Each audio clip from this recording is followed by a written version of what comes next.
Assalamualaikum warahmatullahi wabarakatuh.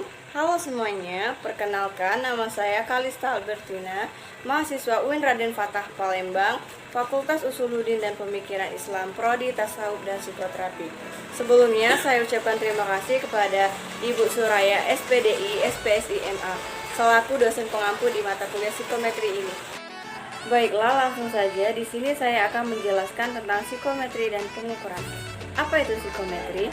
Psikometri adalah ilmu yang mempelajari tentang perbedaan antar individu dengan antar kelompok yang lainnya dan merupakan salah satu cabang ilmu dari psikologi.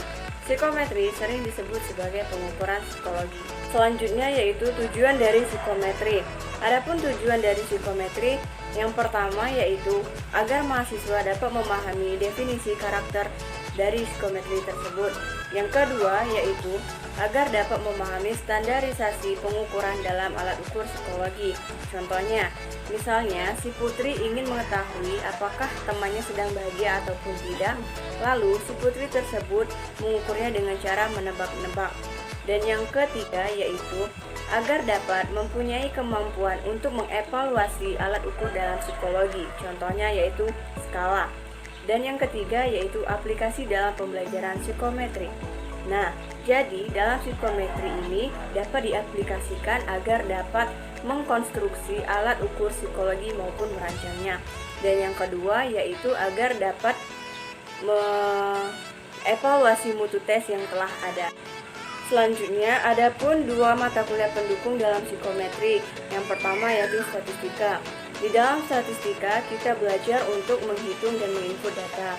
Yang kedua yaitu psikodiagnostik. Di dalam ilmu psikodiagnostik, kita belajar untuk mengetahui aspek-aspek kecerdasan, kecemasan maupun kebahagiaan. Misalnya pada aspek kebahagiaan itu self love, kita bisa mensyukuri apa yang telah kita miliki. Baiklah, itu saja penjelasan singkat dari saya tentang psikometri. Selanjutnya kita masuk ke pembahasan yang kedua yaitu pengukuran. Apa itu pengukuran? Pengukuran adalah prosedur kuantitatif yang berhubungan dengan angka dan bisa diukur dalam bentuk angka terhadap objek ataupun atribut. Di dalam pengukuran tersebut terdapat dua jenis atribut. Yang pertama yaitu atribut fisik.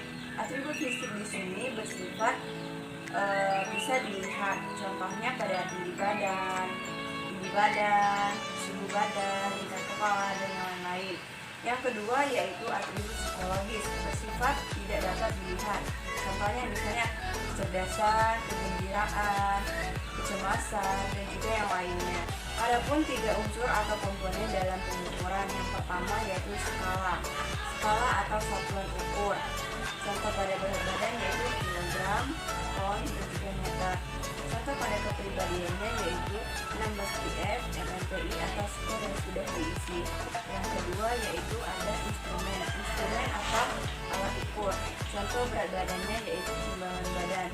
Contoh pada kepribadiannya yaitu seperangkat pernyataan dan pertanyaan yang sudah diberikan ataupun didapat.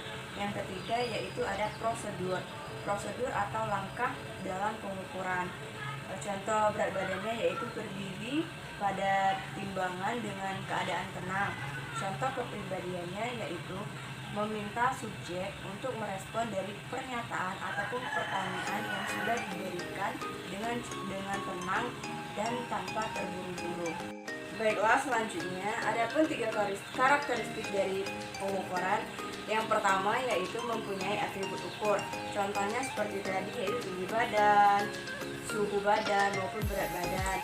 Yang kedua yaitu hasil dari pengukuran selalu bersifat kuantitatif atau berupa angka. Jadi di sini setelah melakukan pengukuran hasil yang didapat yaitu berupa angka. Contohnya pada pengukuran kecerdasan, berapa skor yang didapat. Dan yang ketiga yaitu hasil deskriptifnya masih berupa angka.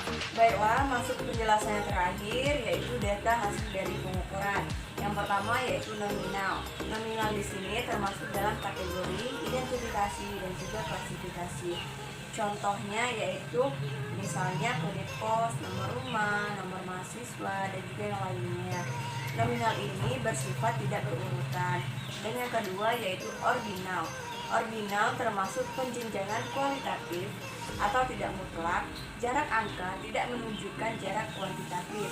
Sifatnya yaitu berurutan. Contohnya, misalnya pada mahasiswa yang mendapat peringkat 1, 2 maupun 3, dan juga pada penghasilan.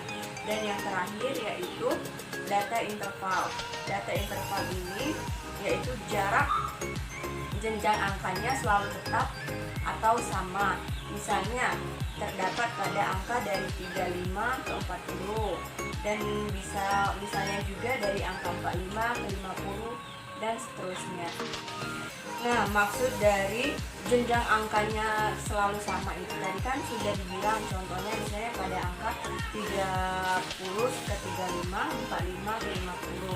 Jadi selisih antara angka tersebut terdapat 5. Baiklah, mungkin itu saja penjelasan yang dapat saya sampaikan. Semoga dapat bermanfaat bagi teman-teman semua. Lebih kurangnya saya mohon maaf. Kepada Allah saya mohon ampun. Saya ucapkan terima kasih.